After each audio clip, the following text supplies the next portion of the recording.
Welcome to Manepata.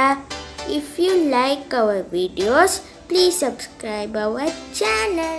ಇವತ್ತಿನ ಈ ವಿಡಿಯೋದಲ್ಲಿ 6ನೇ ತರಗತಿ ಸಮಾಜ ವಿಜ್ಞಾನ ವಿಷಯದ ಪಾಠ 4 ಪ್ರಾಚೀನ ನಾಗರಿಕತೆಗಳು ಈಜಿಪ್ಟ್ ನಾಗರಿಕತೆಗೆ ಸಂಬಂಧಪಟ್ಟ ಪ್ರಶ್ನೋತ್ತರಗಳನ್ನು ತಿಳ್ಕೊಳ್ಳುವ. ಮೊದಲನೇದು ಖಾಲಿ ಬಿಟ್ಟ ಸ್ಥಳಗಳನ್ನು ಸೂಕ್ತ ಪದದಿಂದ ಭರ್ತಿ ಮಾಡಿ. 1. ಈಜಿಪ್ಟ್ ನಾಗರಿಕತೆ ಡ್ಯಾಶ್ ನದಿ ತೀರದಲ್ಲಿ ಹುಟ್ಟಿತು. ನೈಲ್ ನದಿ ತೀರದಲ್ಲಿ ಹುಟ್ಟಿತು. ಗಿಜೆ ಎಂಬಲ್ಲಿ ಜಗತ್ತಿನ ದೊಡ್ಡ ಪಿರಮಿಡ್ ಕಟ್ಟಿಸಿದ ಫೆರೋ ಖುಫು. 3ನೇದು ಜಗತ್ತಿನ ಮೊದಲ ಸಾಮ್ರಾಜ್ಞೆ ಹ್ಯಾಟ್ಷೆಪ್ಸುಟ್. ಸಿಂಹದೇಹ ಮನುಷ್ಯ ಮುಖವನ್ನು ಹೊಂದಿರುವ ಈಜಿಪ್ಟ್ನ ಶಿಲ್ಪವನ್ನು ಡ್ಯಾಶ್ ಎನ್ನುತ್ತಾರೆ, ಸ್ಫಿಂಕ್ಸ್ ಅಂತ ಕರೀತಾರೆ. ಕೆಳಗಿನ ಪ್ರಶ್ನೆಗಳಿಗೆ ಒಂದು ವಾಕ್ಯದಲ್ಲಿ ಉತ್ತರಿಸಿ. 1. ಜಗತ್ತಿನ ಉದ್ದವಾದ ನದಿ ಯಾವುದು? ಜಗತ್ತಿನ ಉದ್ದವಾದ ನದಿ ನೈಲ್ ನದಿ. 2ನೇದು ಈಜಿಪ್ಟ್ ನೈಲ್ ನದಿಯ ವರಪ್ರಸಾದ ಎಂದು ಕರೆಯುತ್ತಾರೆ, ಏಕೆ? ನೈಲ್ ನದಿಯು ಮೆಡಿಟರೇನಿಯನ್ ಸಮುದ್ರವನ್ನ ಸೇರುವ ಮಾರ್ಗದಲ್ಲಿ ಈಜಿಪ್ಟನ್ನು ಹಾದು ಹೋಗುತ್ತದೆ. ಒಂದು ವೇಳೆ ನೈಲ್ ನದಿ ಇಲ್ಲದೇ ಇದ್ದರೆ ಈಜಿಪ್ಟ್ ಸಂಪೂರ್ಣ ಮರುಭೂಮಿಯಾಗಿರುತ್ತಿತ್ತು. ಆದ್ದರಿಂದ ಈಜಿಪ್ಟ್ ನೈಲ್ ನದಿಯ ವರಪ್ರಸಾದ ಎಂದು ಕರೆಯುತ್ತಾರೆ. 3ನೇದು ಫೆರೋ ಎಂದರೆ ಯಾರು? ಪ್ರಮುಖ ಫೆರೋಗಳನ್ನು ಹೆಸರಿಸಿ. ಈಜಿಪ್ಟಿನ ರಾಜರನ್ನು ಫೆರೋ ಎನ್ನುವರು. ಪ್ರಮುಖ ಫೆರೋಗಳೆಂದರೆ ಮೆನಸ್, ಖುಫು, ಅಮೆನ್ಹಾಟೆಪ್, ಥಟ್ಮೋಸ್. 4ನೇದು ಜಗತ್ತಿನ ದೊಡ್ಡ ಪಿರಮಿಡ್ ಯಾವುದು? ಅದನ್ನು ಕಟ್ಟಿಸಿದವರು ಯಾರು? ಜಗತ್ತಿನ ದೊಡ್ಡ ಪಿರಮಿಡ್ ಗಿಜೆ. ಅದನ್ನು ಕಟ್ಟಿಸಿದವರು ಖುಫು. ಮಮ್ಮಿ ಎಂದರೇನು? ಸಂರಕ್ಷಿಸಿಟ್ಟ ಶವಗಳನ್ನು ಮಮ್ಮಿ ಎನ್ನುವರು. 6ನೇದು ಪ್ರಾಚೀನ ಈಜಿಪ್ಟಿಯನ್ನರ ಲಿಪಿ ಯಾವುದು? ಪ್ರಾಚೀನ ಈಜಿಪ್ಟಿಯನ್ನರ ಲಿಪಿ ಹೈರೋಗ್ಲಿಫಿಕ್ಸ್. ಮೆಸೊಪೊಟಮಿಯಾ ನಾಗರಿಕತೆಯ ಅಭ್ಯಾಸಗಳನ್ನು ತಿಳ್ಕೊಳ್ಳುವ. ಖಾಲಿ ಬಿಟ್ಟ ಸ್ಥಳಗಳನ್ನು ಸೂಕ್ತ ಪದದಿಂದ ಭರ್ತಿ ಮಾಡಿ. ಮೊದಲನೇದು ಅಸುರ್ಬನಿಪಾಲನು ಡ್ಯಾಶ್ ನಗರದಲ್ಲಿ ಗ್ರಂಥಾಲಯವನ್ನು ನಿರ್ಮಿಸಿದನು.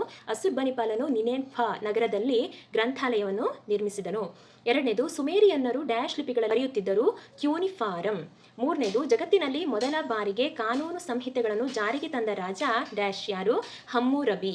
ಸೆಕೆಂಡ್ ಮೇನಲ್ಲಿ ಕೆಳಗಿನ ಪ್ರಶ್ನೆಗಳಿಗೆ ಒಂದು ವಾಕ್ಯದಲ್ಲಿ ಉತ್ತರಿಸಿ. ಮೊದಲನೇದು ಮೆಸೊಪೊಟಮಿಯಾ ಯಾವ ನದಿಗಳ ತೀರದಲ್ಲಿ ಏಳಿಗೆಗೆ ಬಂದಿತು?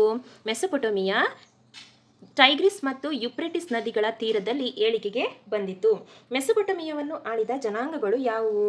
ಮೆಸೊಪೊಟಮಿಯನ್ನು ಆಳಿದ ಜನಾಂಗಗಳೆಂದರೆ ಸುಮೇರಿಯನ್ನರು, ಅಖಾಡಿಯನ್ನರು, ಅಮೋರೈಟರು. 3ನೇದು ಮೆಸೊಪೊಟಮಿಯಾದ ನಗರ ರಾಜ್ಯಗಳು ಯಾವುವು? ಮೆಸೊಪೊಟಮಿಯಾದ ನಗರ ರಾಜ್ಯಗಳು ಉರ್, ಕಿಶ್, ಲಗಾಶ್.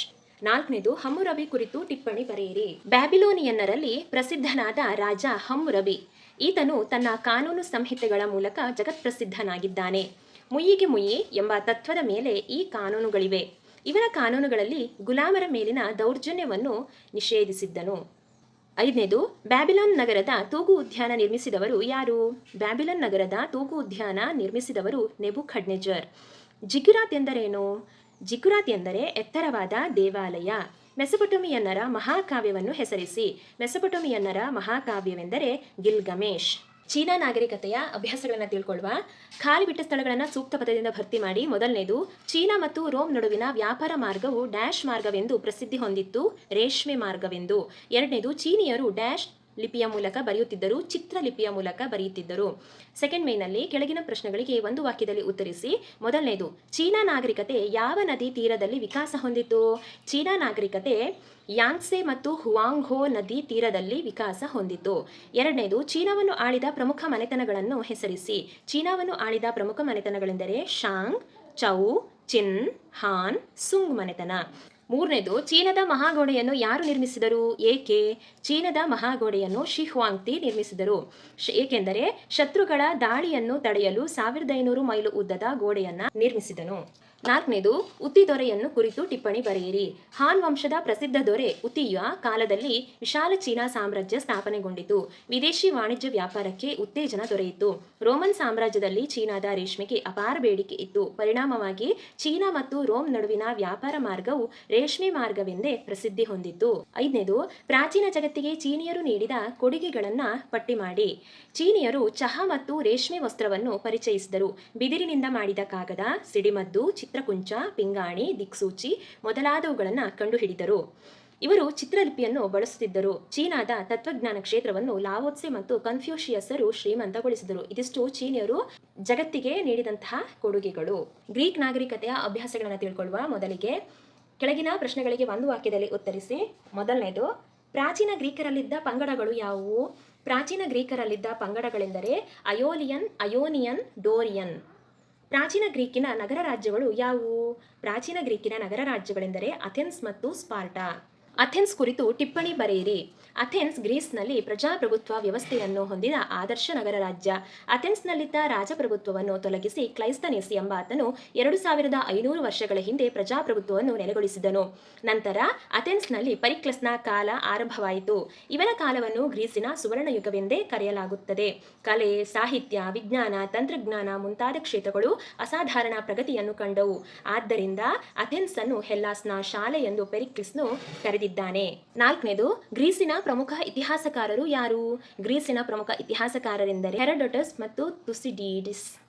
5ನೇದು, ಹೋಮರನ ಕೃತಿಗಳನ್ನು ಹೆಸರಿಸಿ. ಹೋಮರನ ಕೃತಿಗಳೆಂದರೆ ಇಲಿಯಾಡ್ ಮತ್ತು ಒಡಿಸ್ಸಿ. 6ನೇದು, ವೈದ್ಯಶಾಸ್ತ್ರದ ಪಿತಾಮಹ ಯಾರು?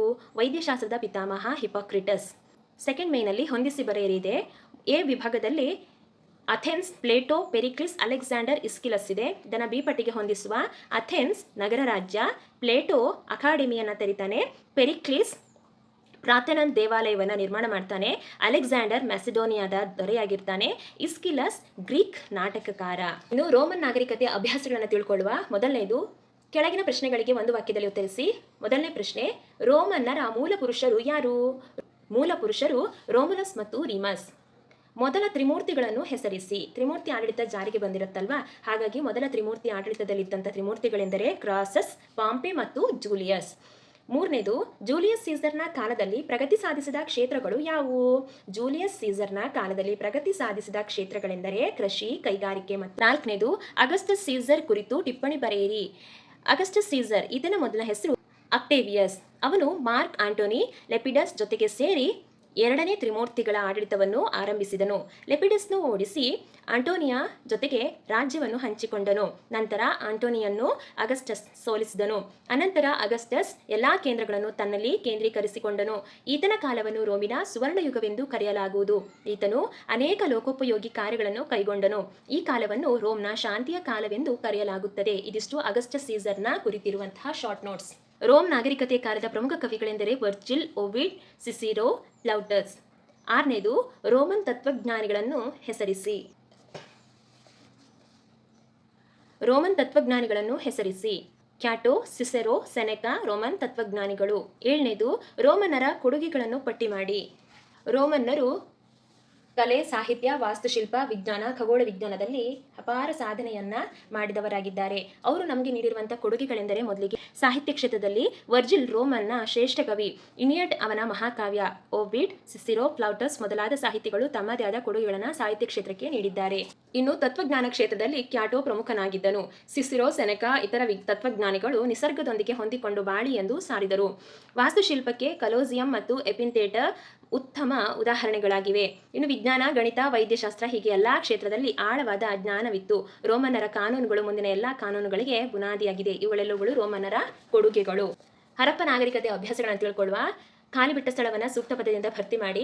ಲೋಥಾಲ್ ಹರಪ್ಪ ನಾಗರಿಕತೆಯ ಪ್ರಸಿದ್ಧ ಡ್ಯಾಶ್ ಆಗಿತ್ತು, ಬಂದರಾಗಿತ್ತು. 2ನೇದು, ಮೆಸೊಪೊಟೋಮಿಯನ್ನು ಹರಪ್ಪ ನಾಗರಿಕತೆಯನ್ನು ಡ್ಯಾಶ್ ಎಂದು ಕರೆಯುತ್ತಿದ್ದರು, ಮೆಲುಹಾ ಎಂದು ಕರೆಯುತ್ತಿದ್ದರು. 3ನೇದು, ಹರಪ್ಪನ್ನರು ಡ್ಯಾಶ್ ದೇವತೆಯನ್ನು ಪೂಜಿಸುತ್ತಿದ್ದರು, ಮಾತೃ ದೇವತೆಯನ್ನು ಪೂಜಿಸುತ್ತಿದ್ದರು. ಕೆಳಗಿನ ಪ್ರಶ್ನೆಗಳಿಗೆ ಒಂದು ವಾಕ್ಯದಲ್ಲಿ ಉತ್ತರಿಸಿ. ಮೊದಲನೇದು, ಹರಪ್ಪ ನಾಗರಿಕತೆಯ 2 ಮುಖ್ಯ ನಗರಗಳು ಯಾವುವು? ಹರಪ್ಪ ನಾಗರಿಕತೆಯ 2 ಮುಖ್ಯ ನಗರಗಳೆಂದರೆ ಹರಪ್ಪ, ಮೊಹೆಂಜೋದಾರೋ. 2ನೇದು, ಜಗತ್ತಿನಲ್ಲಿ ಹತ್ತಿಯನ್ನು ಬೆಳೆದ ಮೊದಲ ದೇಶ ಯಾವುದು? ಜಗತ್ತಿನಲ್ಲಿ ಹತ್ತಿಯನ್ನು ಬೆಳೆದ ಮೊದಲ ದೇಶ ಭಾರತ. 3ನೇದು, ಹರಪ್ಪ ನಾಗರಿಕತೆಯ ಜನರು ಯಾವ ದೇವರುಗಳನ್ನು ಪೂಜಿಸುತ್ತಿದ್ದರು? ಹರಪ್ಪ ನಾಗರಿಕತೆಯ ಜನರು ಪಶುಪತಿ, ಮಾತೃ ದೇವತೆಯನ್ನು ಪೂಜಿಸುತ್ತಿದ್ದರು. 4ನೇದು, ಹರಪ್ಪ ನಾಗರಿಕತೆಯ ಸಾರ್ವಜನಿಕ ಸ್ನಾನಗೃಹ ಎಲ್ಲಿ ಕಂಡು ಬಂದಿದೆ? ಹರಪ್ಪ ನಾಗರಿಕತೆಯ ಸಾರ್ವಜನಿಕ ಸ್ನಾನಗೃಹ ಮೊಹೆಂಜೋದಾರೋದಲ್ಲಿ ಕಂಡುಬಂದಿದೆ. 5ನೇದು, ಹರಪ್ಪ ನಾಗರಿಕತೆಯ ಹಡಗುಕಟ್ಟೆ ಕಂಡುಬಂದ ಸ್ಥಳವನ್ನು ಹೆಸರಿಸಿ. ಹರಪ್ಪ ನಾಗರಿಕತೆಯ ಹಡಗುಕಟ್ಟೆ ಕಂಡುಬಂದ ಸ್ಥಳ ಲೋಥಾಲ್. ಹರಪ್ಪ ನಾಗರಿಕತೆಯ ನಗರಗಳು ಅವನತಿ ಹೊಂದಲು ಯಾವುದಾದರೂ 2 ಕಾರಣಗಳನ್ನು ಬರೆಯಿರಿ. ಅಥವಾ ಹರಪ್ಪ ನಾಗರಿಕತೆಯ ಅವನತಿಗೆ ಹೊಂದಲು ಕಾರಣಗಳೇನು? ನೋಡಿ, ಹರಪ್ಪ ನಾಗರಿಕತೆಯ ಅವನತಿಗೆ ಕಾರಣವಾದ ಅಂಶವೆಂದರೆ ಸಿಂಧು ಮತ್ತು ಅದರ ಉಪನದಿಗಳಲ್ಲಿ ಆಗಾಗ ಉಂಟಾಗುತ್ತಿದ್ದ ನೆರೆಹಾವಳಿಗಳು. 2ನೇದು, ಇಟ್ಟಿಗೆಗಳನ್ನು ಸುಡಲು ಮರಮಟ್ಟುಗಳ ಅತಿಯಾದ ಬಳಕೆಯಿಂದಾಗಿ ಕಾಡುಗಳ ನಾಶ, ಇದರ ಪರಿಣಾಮವಾಗಿ ಜನರ ವಲಸೆ, ಸಾಂಕ್ರಾಮಿಕ ರೋಗದ ಪ್ರಸಾರ, ಇನ್ನೊಂದು ಆರ್ಯನರ ಆಕ್ರಮಣ. ಇದಿಷ್ಟು ಹರಪ್ಪ ನಾಗರಿಕತೆಯ ಅವನತಿ ಹೊಂದಲು ಕಾರಣಗಳಾಗಿವೆ.